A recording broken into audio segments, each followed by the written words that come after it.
My name is Detective James Mercer. I've seen my share of horror in this city. Murders that never should have happened. Victims who never got justice. But nothing could have prepared me for what I saw that night. February 14th, 2025. Valentine's Day. Los Angeles never sleeps, and neither do killers. It was 12:15 a.m. when I stepped into the Grand Lux Hotel, a place reserved for the rich and famous. The lobby still had the scent of expensive cologne, fresh roses, and champagne. But up on the top floor, past the crime scene tape and the uniformed officers trying to steady their nerves, the air was different. Inside the penthouse suite, the temperature felt like it had dropped 10 degrees. The place was silent except for the faint hum of jazz music from the rooftop bar above. But I wasn't here for the music. My eyes locked onto the bed in the center of the room, and for a moment my breath caught in my throat. A woman lay sprawled across the silk sheets, arms stretched above her head, legs bent at the knees. Her throat had been cut, deep enough to ensure death was instant. Her eyes, wide, glassy, stared at the ceiling, frozen in a silent scream. Blood soaked through the white sheets beneath her, a stark contrast against the perfection of the room. I swallowed hard, my hands curling into fists. This wasn't just a murder scene. This was a message. My gaze moved to the far wall, and there it was. Thick, dark red letters smeared across the pristine wallpaper. Miss me? The words sent a chill through my bones, but not because of what they said. It was because I had seen them before. Exactly 10 years ago. Another hotel. Another victim. Another message. The night crawler. I closed my eyes for half a second, forcing my pulse to steady. I remembered the case all too well. A serial killer who had terrorized Los Angeles, hunting women, leaving their bodies arranged just like this. He had played with the police, mocking us, vanishing without a trace after every kill. Until the night I put a bullet in his head. I knew he was dead. I watched him fall. So how the hell was I standing in front of his work again? A voice pulled me back to the present. "Detective Mercer," a young officer said, his voice tight. "You okay?" I opened my eyes, forcing the nightmare out of my mind. "Yeah. What do we have?" The officer licked his lips, his face pale. "Hotel security got a call from a guest in the next room. Said she heard screaming around 12:05 a.m. Security came up, but by the time they got here, the room was locked from the inside. No one saw anyone leave. Locked from the inside. No one in, no one out." I felt the first real stab of unease in my gut. That was another thing the night crawler had been known for. His ability to disappear into thin air. No fingerprints, no security footage, no trace of how he got in or out. I turned back to the body. Every detail was perfect. Too perfect. If this was a copycat, they knew every single detail of the case, down to the exact placement of the victim's limbs. It was either that, or I had made the biggest mistake of my career 10 years ago. I took a slow breath and stepped closer, studying the wounds. The cut on her throat was clean, precise, the work of someone who had done this many times before. My mind raced through the possibilities. Could he have survived? Had I missed something that night? Or was someone bringing him back piece by piece, one murder at a time? I turned to the officer. "I want security footage from every entrance, every hallway, every elevator. Find me a list of every guest who checked in today, and send forensics up here now. I want every inch of this room dusted." The officer nodded and hurried out, leaving me alone with the dead. I looked back at the bloody words on the wall. I had thought I put this monster in the ground a decade ago. But if I was wrong, if the night crawler was still out there, then this nightmare was only just beginning. I stood in the center of the room, staring at the message on the wall, my mind tangled in a storm of old memories and fresh horror. The blood was still wet, the words smeared with deliberate strokes. Whoever had written it had taken their time. They wanted me to see it. They wanted me to feel it. Miss me? It wasn't just a taunt. It was an invitation. a sick way of pulling me back into a case that should have been buried with the man I shot a decade ago. I took another slow breath and forced myself to look at the body again. The victim was young, early 20s at most. Her dress, an expensive black cocktail number, was neatly arranged around her body, almost as if someone had carefully adjusted it after she was already dead. There was no sign of a struggle. No overturned furniture, no broken glass. The crime scene was too perfect. I crouched beside the bed, studying the details. The wound on her throat was deep but not messy, precise, a single clean cut. I had seen this before, surgical precision, just like the original Nightcrawler murders. I clenched my jaw, my fingers twitching with frustration. Could I have made a mistake back then? Did I really kill the wrong man? The thought made my stomach tighten. I had been so sure that night. The chase through the abandoned warehouse, the gunshots, the moment he collapsed onto the cold concrete, his body still, the way his blood pooled beneath him, lifeless eyes staring at nothing. I had watched the coroner zip him into a body bag. I knew he was dead, but if that were true, how the hell was I looking at his work again? A knock on the doorframe broke my thoughts. I turned to see Captain Harris stepping into the room, his face carved from stone. He was a tall man with graying hair, sharp eyes that had seen too much, and a presence that could make even the most hardened criminal sit up straight. "Tell me this isn't what it looks like," he said, his voice low. I exhaled, rubbing a hand over my face. "It's exactly what it looks like." He glanced at the wall, his expression darkening. "Christ." He turned back to me. "We buried this case, Mercer, 10 years ago." "I know," I said. "But look at this. It's the same MO, same signature, same everything." Harris didn't respond right away. He looked at the body, at the way she was posed, then at the words on the wall. After a long moment, he said, "Tell me you're sure that the guy you killed back then was him." I hesitated, and that hesitation was all Harris needed. His jaw tightened. "Damn it, James." "I was sure," I said, my voice sharper than I intended. "I put a bullet in his head. I watched him die." Harris took a step closer. "Then explain this." I had nothing. No good answer. Just a sick feeling curling in my gut. The Nightcrawler was either back from the dead, or someone wanted us to believe he was. Either way, we were dealing with a killer who knew every intimate detail of those old murders. "I want a full autopsy on the victim," I said. "Check for anything that doesn't match the old cases. Something has to be different." Harris nodded, but his expression stayed grim. "And if there's nothing different?" I glanced at the blood-stained wall. "Then we're already 10 years too late." I sat at my desk, a case file spread open in front of me, the pages yellowed with time. Old crime scene photos, reports, witness statements. I had gone through this file 1,000 times before, but tonight, it felt like I was reading it for the first time. I flipped through images of the original crime scenes, the bodies, the blood, the way each victim had been arranged with sickening precision. The same haunting message left behind. The Nightcrawler had been methodical, never leaving a single trace. We had spent years chasing a ghost, until the night I killed him, or thought I did. A knock at the door made me look up. Officer Daniels, a young cop from forensics, stepped inside, looking uneasy. "Detective Mercer," he said, hesitating. "We found something." I straightened. "What is it?" Daniels glanced at the folder in his hands before placing it on my desk. "Fingerprints, from the hotel room." I frowned. I thought the Nightcrawler never left prints. "He didn't," Daniels said, "but this time someone did." I opened the folder, scanning the report.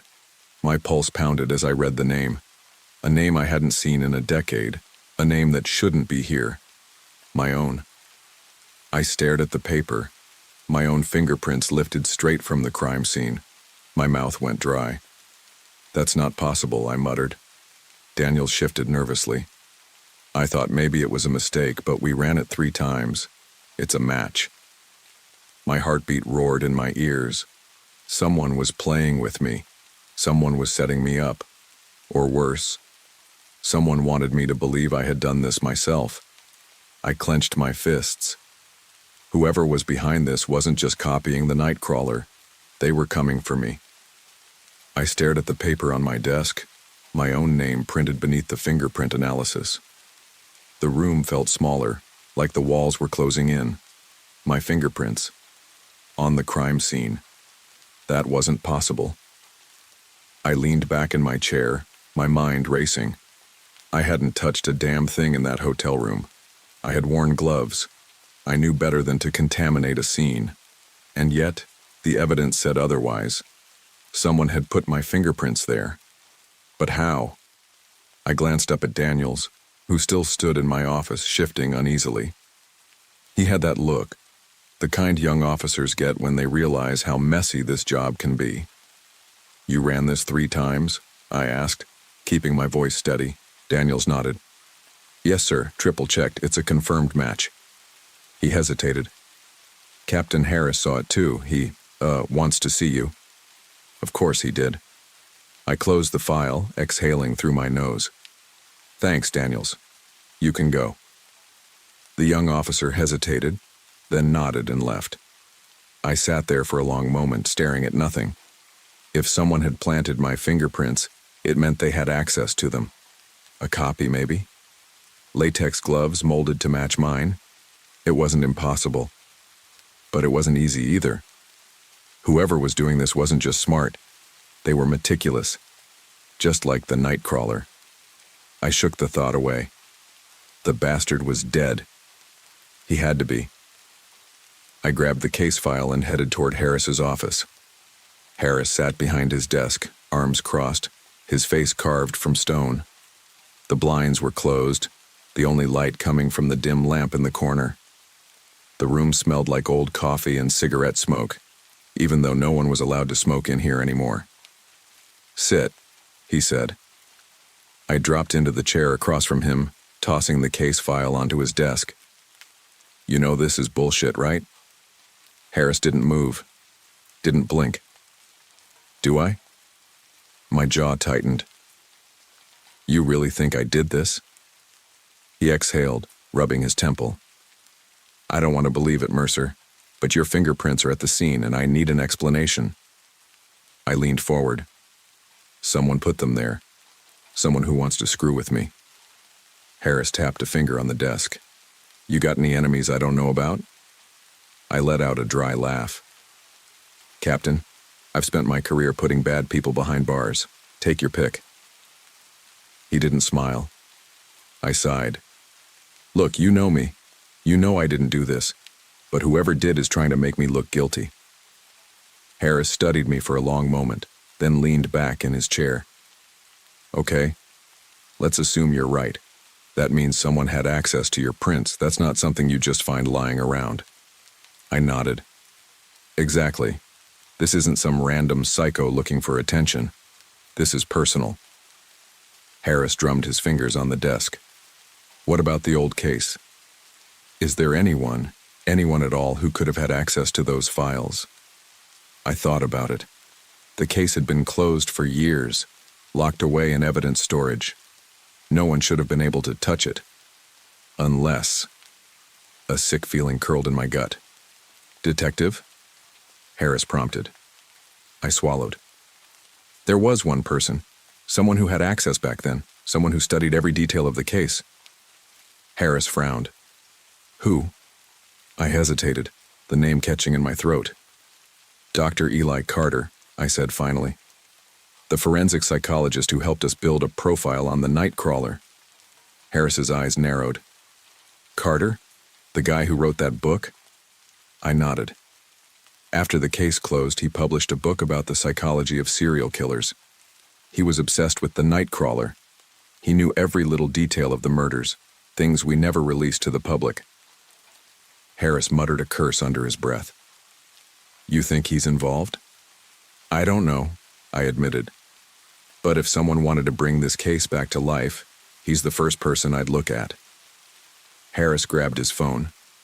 I'll get a team to pick him up for questioning. I nodded, but something still didn't sit right. If Carter was behind this, what was his end game? Why now after all these years? And most importantly, how the hell did he get my fingerprints? I needed air. The station felt too damn small, the walls pressing in on me. I walked out to the parking garage, my footsteps echoing in the empty space. The city outside was still alive. Cars speeding down the freeway, the distant wail of sirens. But down here it was quiet. Too quiet. I reached for my keys, but something made me pause. A feeling. That deep, instinctual sense that I wasn't alone.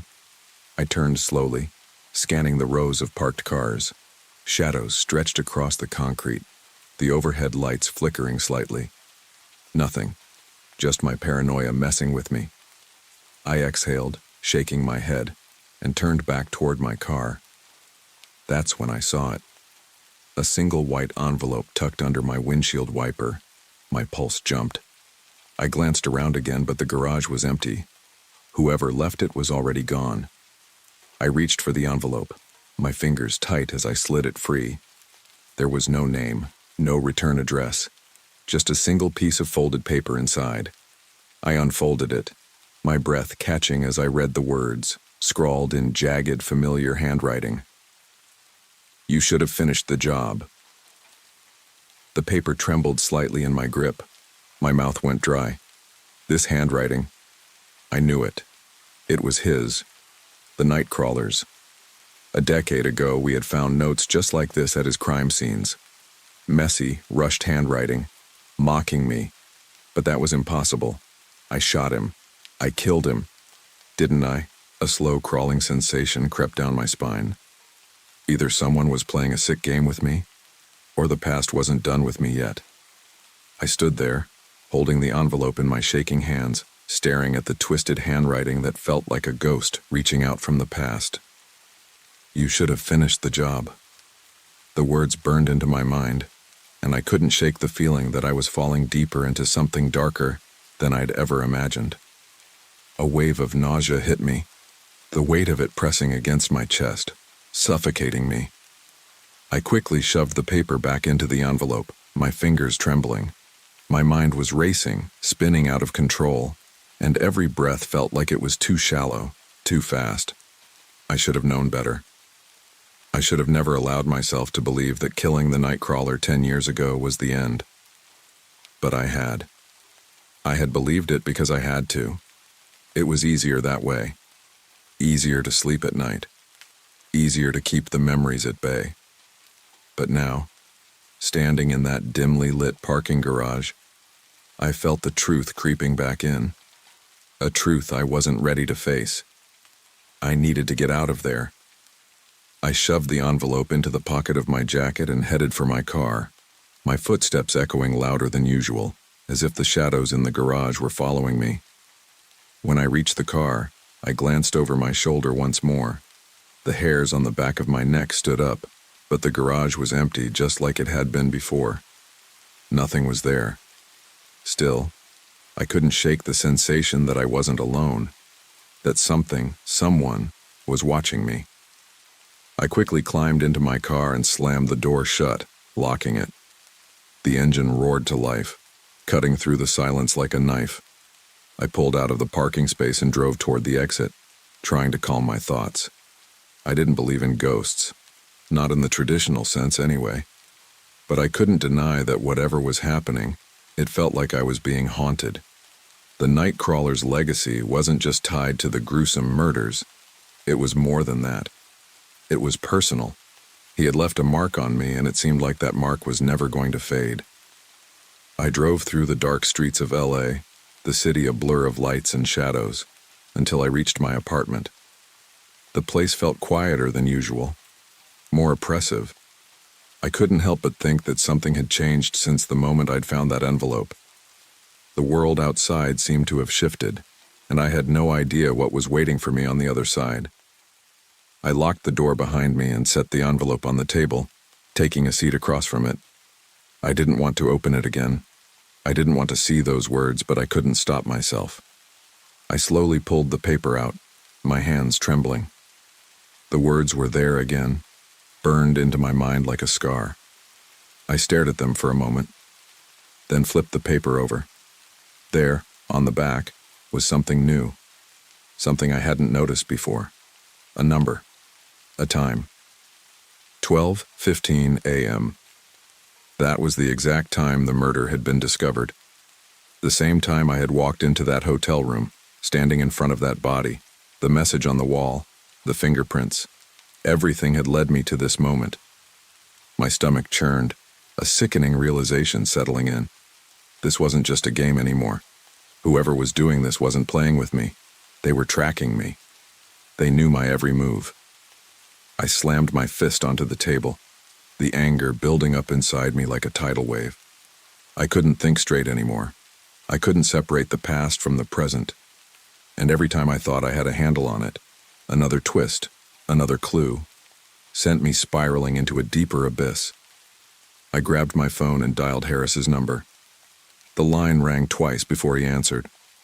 "Mercer," he said, his voice sharp, tired. "What now?" "Have you heard from Dr. Eli Carter?" I asked, my voice tight. There was a long pause on the other end. "Why?" Harris finally said, his tone cautious. "What's going on?" I took a deep breath. "I think he's involved." Harris's voice dropped lower. "I don't think that's a good idea, Mercer. Carter's been out of the game for years. Hell, he's been on sabbatical. The guy is practically a recluse now. What makes you think he's behind all this?" "His book. His obsession with the Nightcrawler," I said, pacing the room. "You don't understand, Harris. This whole thing, these murders, these messages, they're personal. Whoever's doing this is taunting me, making sure I see it all. And Carter's the only one who could have known all those details." "I don't know, man," Harris said. "I'll look into it, but I'm not convinced. We'll start by checking his whereabouts over the past few weeks, but you're jumping to conclusions here." I slammed the phone down, the sound of it crashing against the receiver almost making me jump. I was tired. Tired of all the games. Tired of the lies. Tired of the feeling that I was being dragged down into something I couldn't escape. The thing was, I didn't have time to argue. People were dying. And if Carter was behind all of this, I needed to find him before the next body dropped. The sun was just beginning to rise as I pulled up to Dr. Eli Carter's apartment building. It was an old brick structure on the edge of downtown. The kind of place you wouldn't look twice at unless you knew what you were looking for. I'd been here once before, back when Carter had helped us profile the Nightcrawler. He was smart, meticulous, and disturbingly calm about the whole thing. He could get into the minds of monsters, could understand them. It was a talent he had used to build his reputation, and then, just like that, he'd disappeared. No more books, no more interviews. Now, I was knocking on his door, hoping he'd answer, hoping he wasn't the one pulling all the strings. I rang the doorbell. Nothing. I knocked again, louder this time. Still no response. Something wasn't right. I pulled out my phone and called Harris. "I need you to check the building's security footage. Carter's not answering." Harris's voice came through the phone, gruff. "I'm on it, Mercer. Give me a few." I stood there, staring at the door, waiting. And as the minutes dragged by, I felt the weight of the silence pressing down on me, threatening to drown me. Then a sound. Footsteps from inside. The door creaked open just a fraction. A pair of eyes, bloodshot and wild, peered out at me. "I know why you're here," Carter said, his voice hoarse, barely a whisper. I stared at him, the hairs on the back of my neck standing on end. "What do you want, Mercer?" he asked, his voice breaking. I didn't say anything at first. I just stared. And for the first time since I'd started this nightmare, I wondered if I had been right all along. And if I had, what had I gotten myself into? The door creaked open further, revealing Eli Carter standing before me, his face haggard and pale. He looked nothing like the confident intellectual man I had remembered. This version of Carter was gaunt, as if he'd been starving himself, or maybe something darker had been draining the life out of him. His eyes, bloodshot and wild, flickered nervously as they met mine, and his shaking hands gripped the doorframe like it was the only thing keeping him upright. "You know why I'm here, don't you?" I asked, my voice steady but edged with suspicion.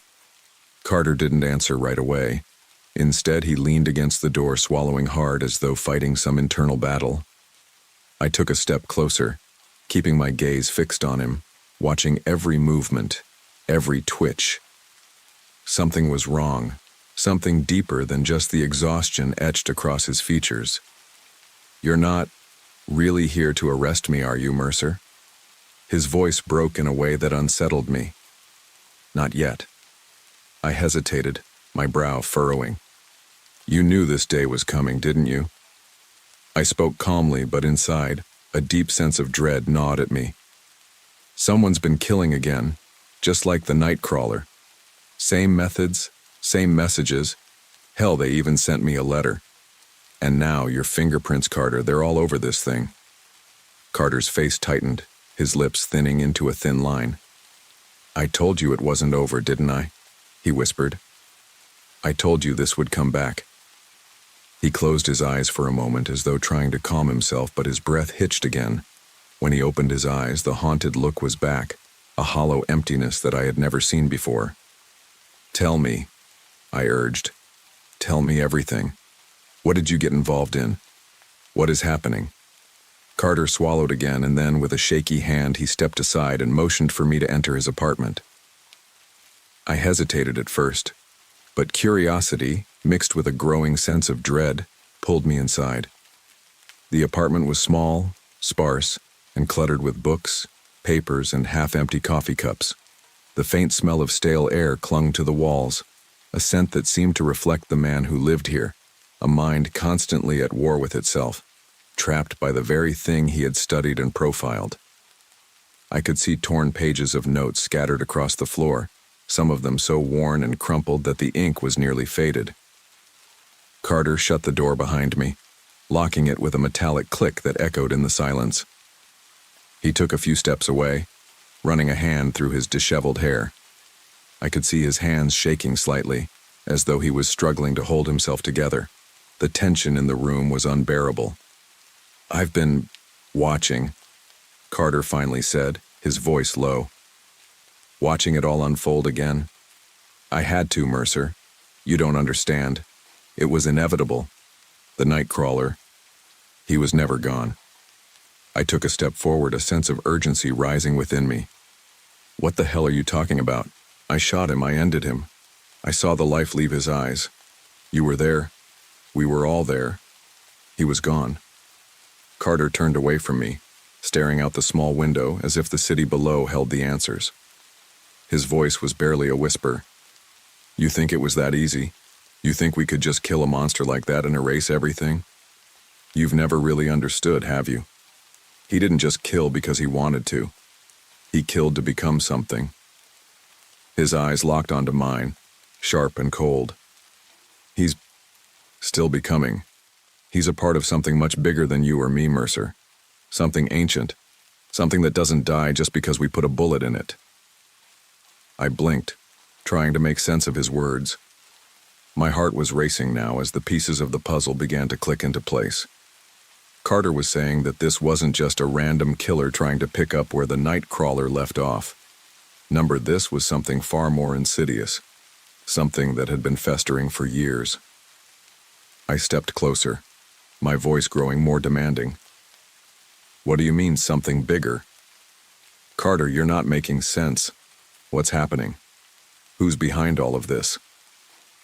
Carter seemed to shrink into himself, pulling his arms around his chest as though trying to protect himself from an invisible force. "I never told you everything," he muttered, almost to himself. "I should have, but I didn't.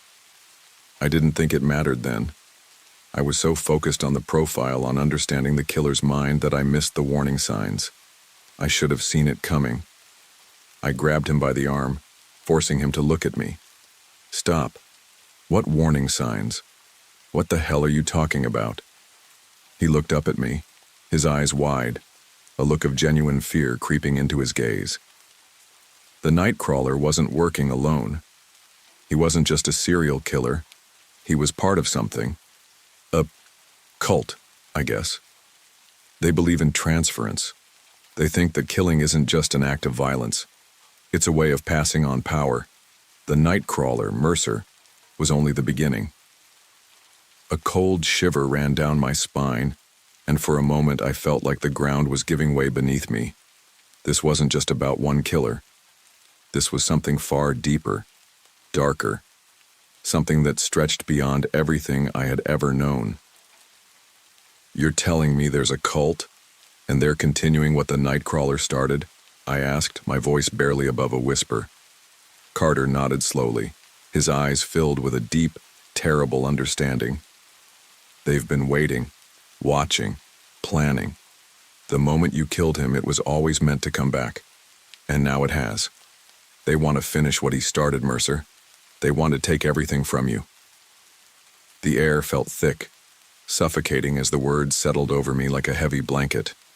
This wasn't just a simple copycat killer. This was something that had been brewing for years, something with its roots planted in darkness, and now it had risen again, like some kind of twisted resurrection. I was being dragged into something far beyond my understanding. Suddenly, Carter's voice broke through my thoughts. "They won't stop, Mercer. They'll keep coming for you, for everyone who was involved. They'll keep trying to finish what the Nightcrawler started. You need to stop them before it's too late, before it gets worse." I stepped back, my mind spinning. How the hell am I supposed to stop them, Carter? Do you even know where to begin? His lips curled into a tight, humorless smile. "I don't know, but I do know this. If you don't figure it out soon, they'll come for you, and you won't be able to stop them." I looked at him, and for the first time, I understood the fear in his eyes. It wasn't just about me. It was about everyone. This wasn't just my fight. It was our fight. And if I didn't stop it now, there would be more bodies, more blood, and maybe the end of everything. I couldn't let that happen. I couldn't let the Nightcrawler live on through someone else. It was time to end this, once and for all. But as I turned to leave, something caught my eye. A newspaper clipping, yellowed with age, pinned to the wall. It was a photo of a crime scene. A body. The same pattern. I froze, staring at the image. This wasn't over.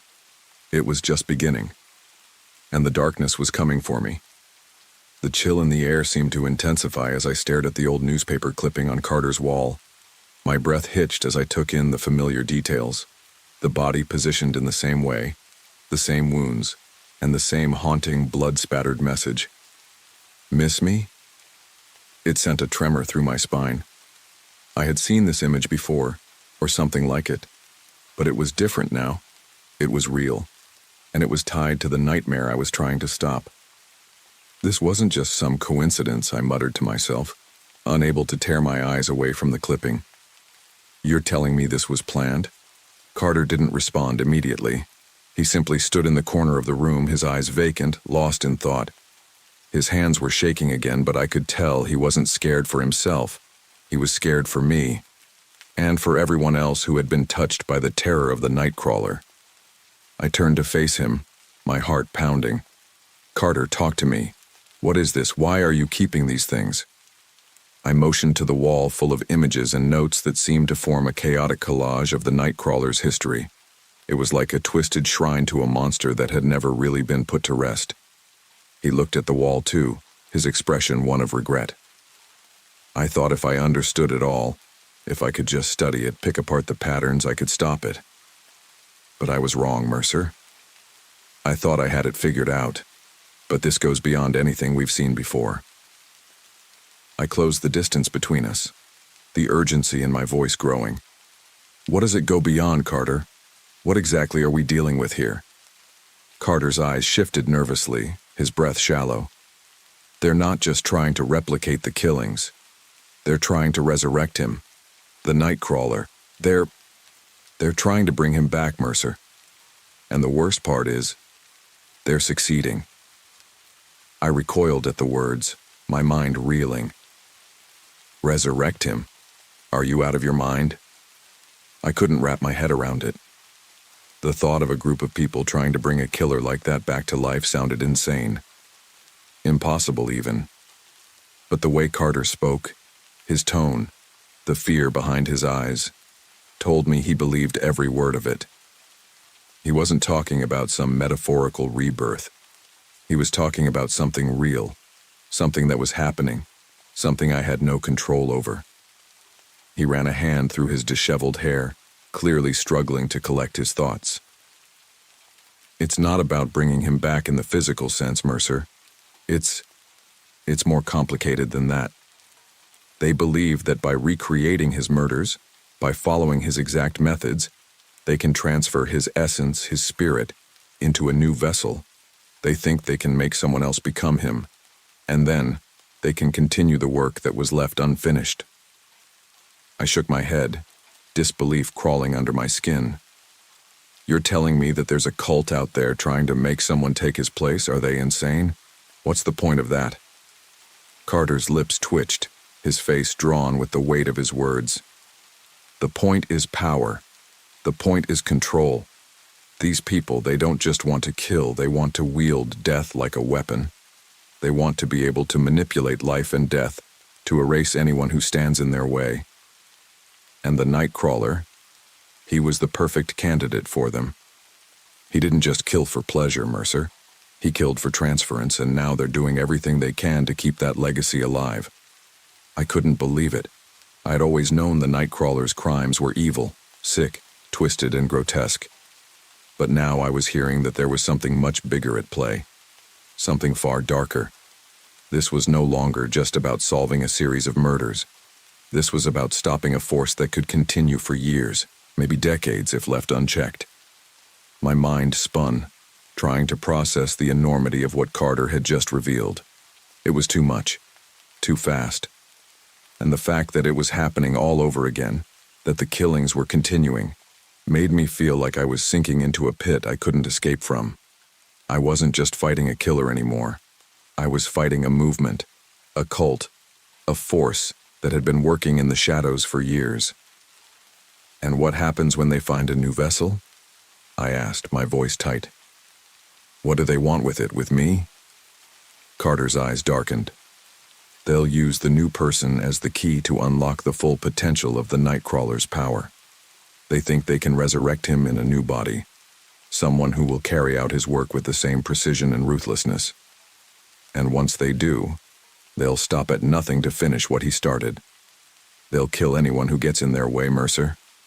Anyone. A heavy silence filled the room. I could hear my heart beating in my ears. It was like I was trapped in a nightmare, one that I couldn't wake up from.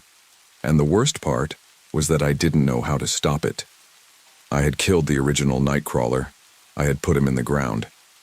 But now, I was being told that death wasn't enough.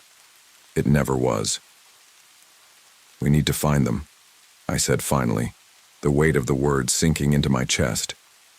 We need to stop this, before they kill anyone else. Carter nodded, his eyes shifting toward the scattered papers on the floor. I've been tracking their movements, he said, his voice quieter now. I've seen the pattern, but it's not just about finding them. We need to understand what they're planning. They're trying to finish something, and if we can't stop them before they succeed, it might be too late. I looked around the apartment, the chaos of papers and notes seeming to mock me. Carter had spent years trying to piece everything together, trying to figure out the puzzle. And now, it felt like we were both too late. Like the pieces had already started to move and we were just catching up. Where do we start? I asked, the words heavy on my tongue. I was tired of chasing shadows, tired of feeling like I was always one step behind. But there was no choice. I couldn't let this thing spiral any further. Carter hesitated before he pointed to a map on the wall, one I hadn't noticed before. It was filled with pins and red strings, marking places where bodies had been found, locations where clues had been discovered, and patterns that were impossible to ignore. They've been moving across the city. It's all connected, Mercer. The timing, the methods. They're getting closer. I walked up to the map, my mind racing. The map seemed to pulse with a life of its own, the markers almost glowing in the dim light of the apartment. It was clear now that we were dealing with something much larger than I had ever anticipated. And the fact that Carter had been studying this for so long, unable to stop it, made me question if we had a chance at all. If you think they're getting closer, Carter, what's our next move? What do we do? His expression was grim as he slowly turned to face me. We wait for them to make their next move. We gather all the intel we can. And when they come for us, when they come for you, we'll be ready. I felt the weight of his words settle over me like a shroud. It wasn't just about stopping a killer anymore. It was about surviving whatever the hell was coming next. As I stood there staring at the map, one thing was certain. The darkness wasn't just creeping back into our lives. It had already arrived, and it wasn't going away. Not this time. The feeling of dread hadn't left me. In fact, it had only grown stronger, gnawing at me from the inside out as Carter and I studied the map, the flickering of the room's lone lamp casting long shadows across the walls.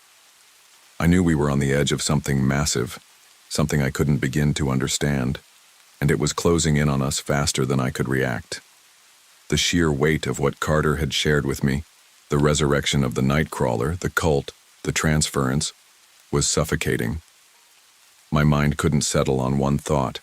It was a whirlwind of possibilities, none of which had a clear solution. And then, as though the universe had decided to add another layer of chaos, the phone rang. Carter's hand jerked toward the receiver on the table as though he was waiting for it. I could see his anxiety in the way he hesitated before picking it up. His eyes were wide, searching mine for an answer to a question neither of us had asked. "Who's calling?" I asked, my voice tight. He didn't answer immediately. He simply picked up the phone, held it to his ear, and then his whole demeanor changed. The color drained from his face. Yes, he stammered, his voice cracking. "I understand." I stood up, a cold shiver creeping up my spine as the weight of the moment sank in. Something was wrong. He wasn't looking at me. He was looking down, shaking his head slowly as if the information being fed to him was too much to bear. I took a few steps closer, and before I could ask what was going on, he hung up. "Carter," I said again, but he was already turning to face me, his eyes frantic. "It's happening," he whispered, voice barely audible. They've killed someone else. Same method, same message." My stomach churned, the blood drained from my face. "Where? How?" I managed to ask, my throat tight as if the air had suddenly thickened. "It's a hotel," Carter said, his voice steadying. "A luxury hotel in downtown Los Angeles. The body was discovered in one of the guest rooms, just like the others." I blinked, my mind racing to process his words. A luxury hotel. The place was crawling with high-profile guests, security cameras, and staff who would know the guests like the back of their hands. How could the cult, or whoever was responsible, have gotten away with it? And how was it that they had found another victim so quickly? I didn't wait for Carter to say anything else. The urgency in his voice had been enough. "We need to get there now." Carter nodded, already grabbing his jacket, his eyes flickering between the door and the map. I knew the urgency mirrored my own. We had no time to waste. Whoever was behind this, whoever had resurrected the nightmare of the Nightcrawler, was making their move. And they weren't going to stop until they had finished their mission.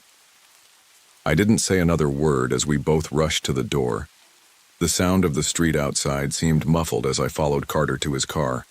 The air had grown thick with tension.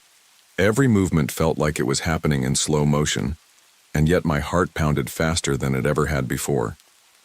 This was no longer just about solving a case. It was about stopping a monster that couldn't die, no matter how many times we put him in the ground.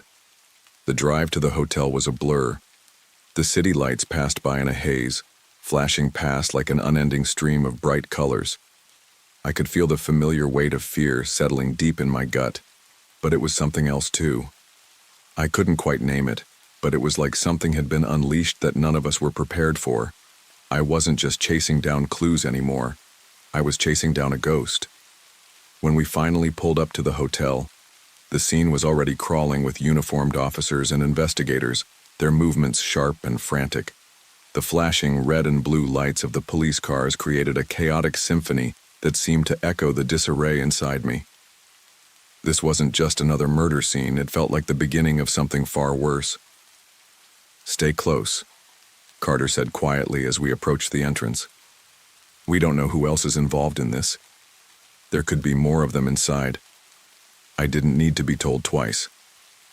As we walked through the lobby, I couldn't shake the sensation that we were being watched. The air was thick, suffocating. It was as though the walls themselves were closing in around me.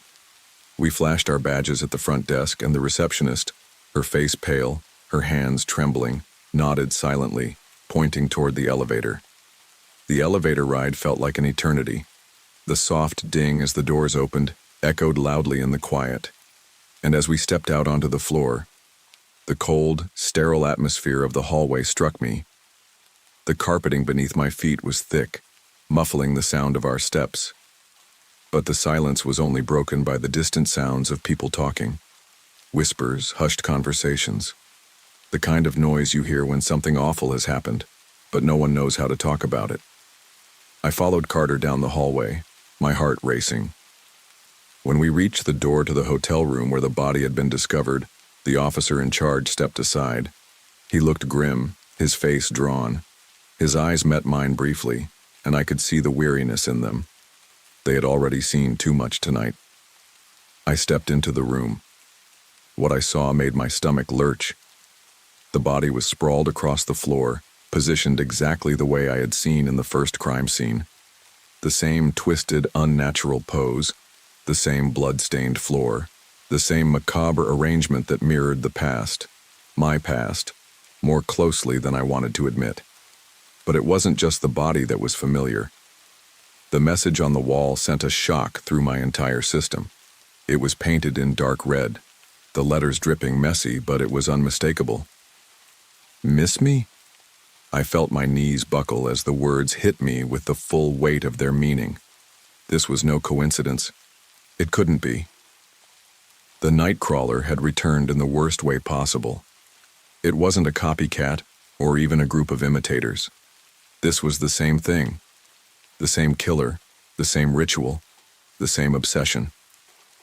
I felt sick, but I forced myself to look at the victim's face. It was a woman, maybe in her late 20s, but her identity didn't matter. Not yet. The killer had left no obvious clues, nothing that would reveal his identity. He never did. But the message was clear. I felt Carter step beside me. "It's happening again, Mercer," he said quietly. "They're not just copying, they're finishing it." I turned to him, a cold sweat breaking out across my skin. "Then we need to stop them, before it's too late." As the officers started their work around the body, I stepped closer, my mind racing with questions. How had they gotten in so easily? Where had the killer gone? And most terrifying of all, was this really the same man? Or was something far worse at play? I couldn't shake the feeling that something bigger was coming. Something that we weren't ready for. And the worst part? I had no idea if we'd survive it. The scene at the hotel room was more than just a crime scene. It was a symbol. A twisted ritual that had been revived after years of silence. As I stood there, the weight of what was happening crushed me from all sides.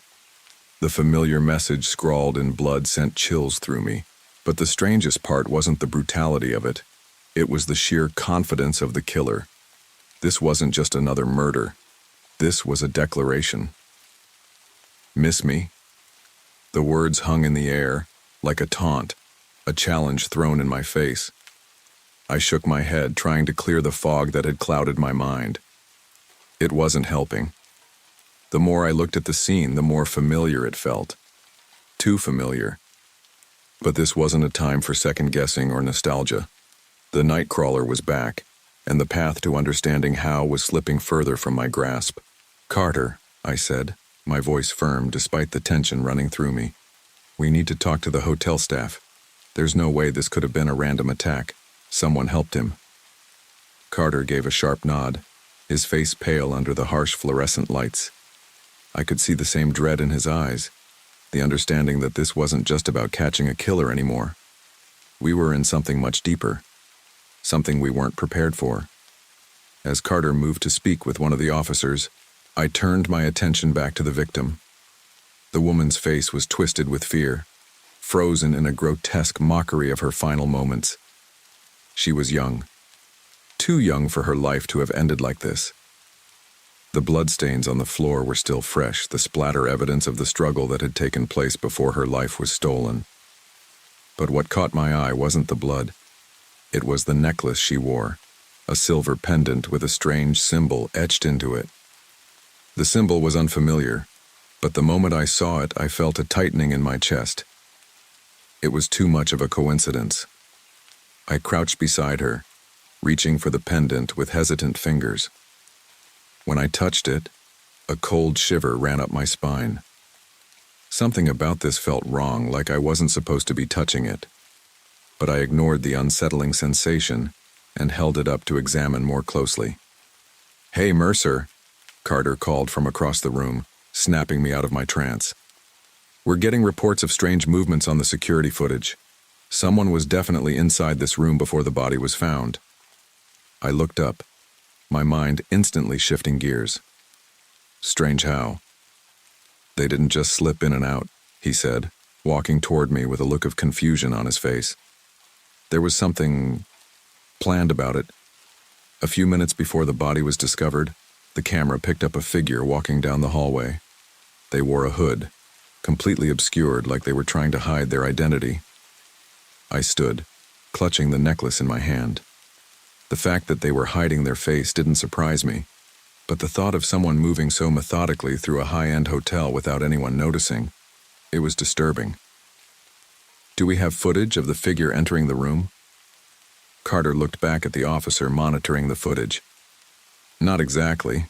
It cuts out just before they reach the door, but we've got enough to go on for now." "Do we know if they're still in the building?" I asked, a feeling of urgency rising within me. "No," Carter said, his face growing more serious. "But the timing is perfect. The killer was in this room before the police arrived, and if this person has been active in other parts of the city, they're not just going to disappear. We need to figure out where they went, and fast." I nodded, the pressure in my chest growing heavier. As if the walls were closing in, I could almost feel the presence of someone lurking nearby, watching every move we made. It was as if the killer, or the one controlling them, was waiting for us to make the next mistake. "Get me everything on that symbol," I said, turning to one of the officers. "I've seen it before. I know I have. Start tracing every lead you can on it. Someone has to know what it means." Carter joined me as I moved to the elevator. "Mercer, I don't know how to say this, but something doesn't feel right. It's like the whole city's been caught in a web, and we're just the ones still tangled in it." I glanced at him, trying to decipher his cryptic words. "What do you mean?" "I mean," he said, his voice low and tense, "this is bigger than just a group of cultists. This is something deeper. Whoever's pulling the strings isn't just playing games with us. They're setting us up to fail." My stomach twisted at the thought. "You think this is all one big trap?" "I'm not sure yet," Carter replied, "but I don't like what I'm seeing. Too many things are connected that shouldn't be, and the closer we get, the more it feels like we're walking right into a storm." The elevator doors slid open, and we both stepped inside. I could feel my palms beginning to sweat. Carter was right, of course. We were no longer chasing a single killer. We were chasing a shadow, something intangible and elusive. Every step forward seemed like it was pulling us deeper into a web of darkness we couldn't see. We reached the lobby and made our way to the parking garage, the weight of the case pressing on my shoulders.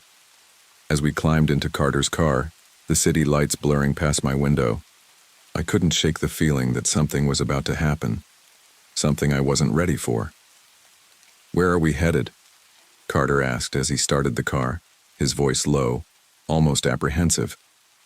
"We're going to need to check out that symbol," I said, my mind racing through a dozen possible leads. "I know I've seen it somewhere before, and it's the only thing that might give us some direction in all this." Carter looked over at me. And then we wait," I said grimly, "for whoever's behind this to make their next move. But we'll be ready this time." We drove in silence, the tension thick between us. Every turn, every moment felt like we were chasing something that was always just beyond our reach. The answers I needed were out there, but they were tangled in the same web that had ensnared Carter, myself, and everyone involved in this mess. When we finally arrived at the research facility I had in mind, it felt like the last chance to put the pieces together before everything unraveled completely. I didn't know how much time we had left, but I knew one thing for sure. Every moment wasted brought us closer to losing the trail, and possibly our lives. As we stepped into the facility, I could hear the hum of machines, the soft clicking of keyboards, and the quiet murmur of voices.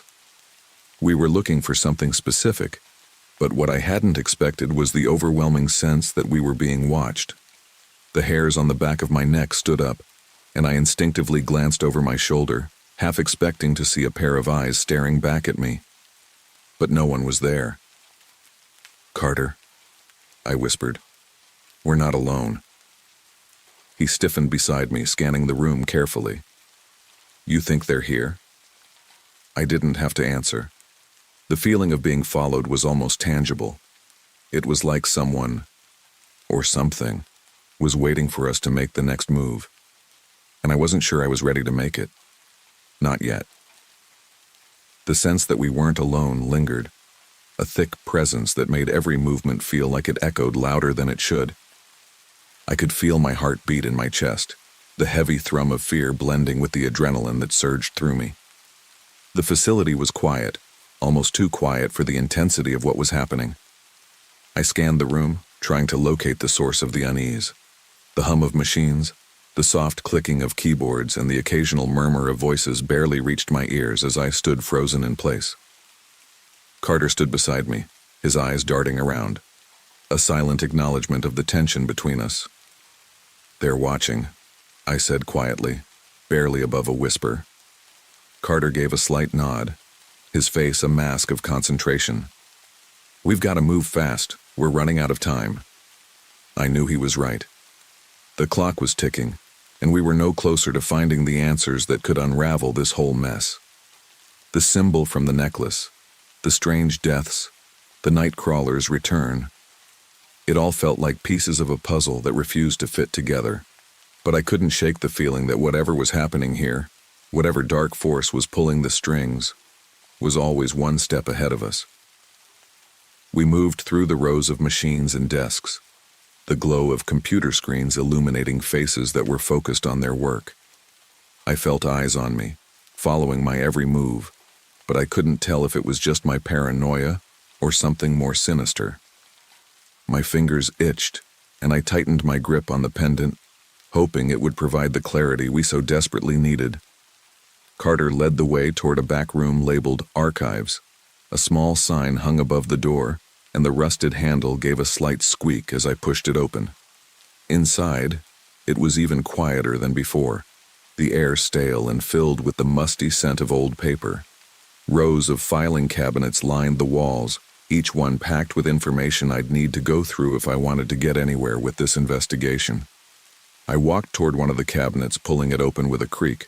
The files inside were meticulously organized, each one containing reports and photographs of various cults, symbols, and other occult-related incidents. "This is it," I murmured, as I began rifling through the papers. The noise of the rustling files was deafening in the quiet room. These symbols, the cult, there has to be a connection between all of this. Carter stood by the doorway, his back pressed against the frame. His eyes were scanning the hallway behind me, and I could see his tension building by the second. We were on the edge of something huge, something dangerous, and I could feel the weight of that knowledge pressing down on us. "James," Carter said, his voice suddenly tight with urgency. "We're not alone." I froze, my fingers stilling midair as I turned toward him. The look in his eyes told me everything I needed to know. He had seen something. The air felt thick, suffocating, and my pulse quickened. "You don't think—" I began, but my words were cut off by a sharp sound that echoed through the hall. A door slammed shut in the distance. The silence that followed was unbearable. It was the kind of silence that only existed in moments of danger, when everything seemed to stop in its tracks. I could hear my heartbeat in my ears, and the distant sound of footsteps approaching only made the fear grow stronger. Whoever, or whatever, was out there had been waiting for us to make a move, and now they were closing in. "Stay down," Carter hissed, his voice low and filled with tension. I immediately crouched behind the filing cabinet, my breath shallow as I tried to steady my nerves. Carter did the same, pulling a handgun from the holster under his jacket, his eyes scanning the hallway outside. The footsteps grew louder, each one more deliberate than the last, as if whoever was coming knew exactly where we were. "I swear to God," Carter whispered, "if this goes south, we need to be ready to move fast." The sound of footsteps stopped just outside the room. My breath caught in my throat as I held my position, not daring to make a sound. I could feel the tension building in the air, so thick it was almost suffocating. For a moment, there was nothing, just the silence, and the unsettling sense that we were being hunted. Then, without warning, the door creaked open. I could barely make out the figure standing in the doorway. They were tall, dressed in dark clothes that blended into the shadows, their face obscured by the low light. But I could see the gleam of something metallic in their hands, a weapon, though I couldn't tell what it was from this distance. I stayed frozen, waiting for Carter's signal, my finger itching to draw my own weapon. Every part of me screamed that this wasn't just another dead end, another false lead. This was it. Whoever was behind this was finally revealing themselves. And they weren't just waiting to strike. They were watching, studying us, making sure we were too late to stop them. The figure in the doorway stepped inside, moving with careful precision, scanning the room with calculated movements. They seemed to be looking for something, or someone. Then they stopped, right in front of me. I held my breath, not daring to make a sound. It felt like hours passed as I stayed perfectly still. But the figure didn't move. They simply stood there waiting. "What do you want?" I asked, my voice strained, but steady. The figure didn't answer. Instead, they tilted their heads slightly, as though considering my words. Then, without warning, they stepped back and moved to the side, revealing something else. A second figure. This one was different. Shorter, stockier, with a large, grotesque scar running down their face, the kind of scar that looked as though it had been carved into the flesh. They didn't speak either, but their presence was chilling. The scarred figure held something in their hands, something that made my stomach turn when I saw it. An old, rusted blade. I could feel Carter tensing beside me, his gun trained on them. The tension in the room was unbearable, every second dragging on like an eternity. The first figure stepped forward, placing a hand on the scarred one's shoulder as if offering reassurance. A brief moment passed between them, and then the scarred figure spoke.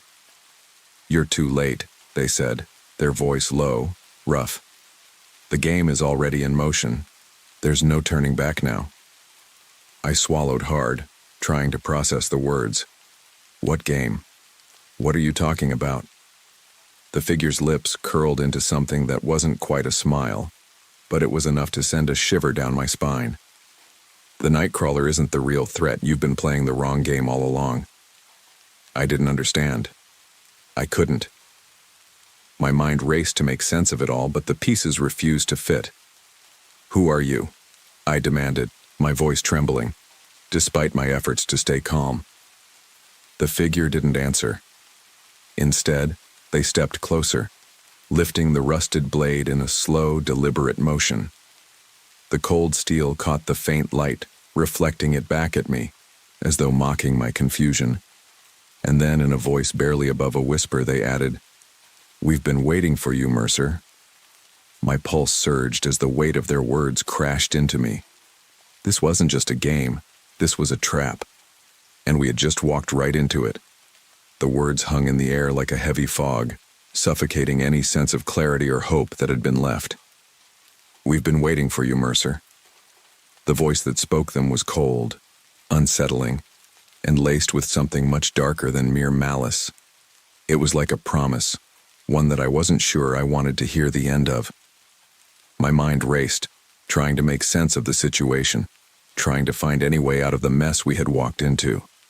The cold blade in the scarred figure's hands gleamed like a twisted invitation to a party I hadn't RSVP'd for.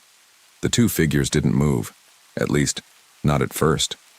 The air between us thickened, filled with a tension so palpable I could feel it pressing against my skin. I stayed crouched behind the filing cabinet, but every part of me screamed that this wasn't just another waiting game. This was the end game. "You're wrong," I said, my voice shaking despite my attempts to stay composed. "You think I'm some kind of fool that I don't understand what's happening here? I know exactly who's behind all of this. You think you can intimidate me?" The scarred figure's lips twitched, just the slightest curl of his mouth, but the other remained silent. The taller figure, the one who had first entered, moved forward now, slowly and deliberately, as though savoring the fear they were generating. "It's not about intimidation, Mercer," the taller figure said in a voice that seemed almost too calm, too practiced. "It's about control, about power. You've been playing your part in this for a long time without even realizing it, just like everyone else." I narrowed my eyes, trying to process the implications of their words. "Control? What do you mean?" The figure chuckled softly, almost fondly. "Did you think this was all about the Nightcrawler? Number, this is bigger than that. The killer you thought you killed, he was just a pawn in a much larger game. The Nightcrawler, the murders, the symbols, everything that's been happening. It's all part of a plan that's been in motion for years, and you've been walking right into it." I felt the blood drain from my face. This wasn't about a single killer. It wasn't about justice. This was something far more sinister, far more methodical. It was a trap, a well-crafted web, and I had walked straight into its heart. "You're lying," I spat, refusing to let their words penetrate. I couldn't allow myself to be consumed by the fear they were feeding me. "You're just trying to mess with my head." But I couldn't help the creeping doubt that gnawed at me. There had always been something off about this case. Too many coincidences, too many links between the murders, the killer's reappearance, the blood-soaked message, the necklace. None of it made sense. "Am I?" the figure said, raising an eyebrow, the glint in their eyes revealing something terrifying. "You know what happened to your precious Nightcrawler. You killed him, didn't you? But what if you were wrong? What if he didn't die at all?" I froze. The words hit harder than I ever expected. What if I had been wrong? I killed him. I shot him myself. But what if I had missed something? Before I could respond, the scarred figure stepped forward, the rusted blade now raised, the edge reflecting the dull light as it glinted in the room. "You've been chasing ghosts, Mercer, and now it's your turn to be one." I moved instinctively, but it was too late. The figure was faster than I had anticipated, swinging the blade in a blur of motion. I ducked, narrowly avoiding the sharp metal, but the blade grazed my shoulder and I hissed in pain, my blood spilling onto the floor. Carter shouted my name, but I barely heard him. My focus was consumed by the immediate danger in front of me. With a grunt of effort, I pulled myself up, my hand reaching for my gun. But before I could draw it, the taller figure moved again, slamming me back against the filing cabinet. The impact knocked the breath from my lungs, and I gasped, struggling to regain my footing. "Don't bother," the tall figure said, his voice low and menacing. "You won't make it out of here alive." I could hear Carter moving, the shuffle of his feet against the floor, his voice calling for backup, but everything seemed distant, muffled as the darkness of the room swallowed us whole. This wasn't just a fight for survival anymore. This was a confrontation with something I couldn't understand. "James!" Carter's voice broke through the haze of panic. "Hold on." I gritted my teeth, pushing myself up from the cabinet. The scarred figure was moving toward me again, the blade raised, ready to strike. There was no more time to think. No more time for questions. I fired my gun, the sound deafening in the confined space. The first shot missed, but the second hit the scarred figure in the shoulder, causing him to stumble back, the blade falling from his hand with a loud clatter. I didn't hesitate. I ran toward him, grabbing the blade before he could react, using it to defend myself. The taller figure lunged at me, but I was ready this time. With a swift motion, I slashed the blade across his chest, leaving a deep gash. He hissed in pain, backing away, but the fury in his eyes only intensified. "You think this changes anything?" The tall figure spat, his hand clutching at the wound, blood seeping through his fingers. "You're too late. You're all too late." I could feel the weight of his words, but I didn't have the luxury of doubt. My hands were trembling, but I steadied them, focusing on the task at hand. "Carter, now!" I shouted. Carter moved in, his gun raised, and with precision he shot the scarred figure in the leg, sending him crashing to the floor. The tall figure growled, but he seemed to lose his focus for just a moment. That was all the time I needed. I grabbed the tall figure by the arm, spinning him around and slamming him into the wall. The room fell into silence as the fight subsided. The two figures were down, and I was left standing, panting, bloodied, but alive.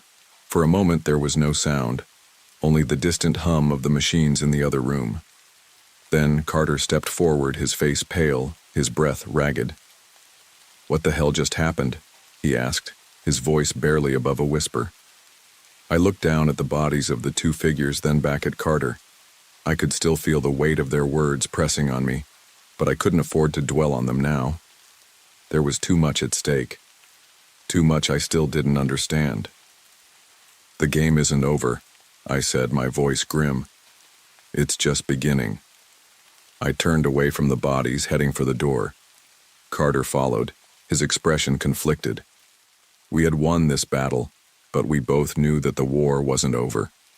The shadows had only just begun to stir, and the game of shadows would continue to haunt us long after we had walked away. As I stepped out of the room, the weight of everything we had just uncovered settled on me like a dark cloud. We had stopped one threat, but the real danger was still out there, watching, waiting. And next time, it wouldn't just be a game, it would be a war. The end was just the beginning.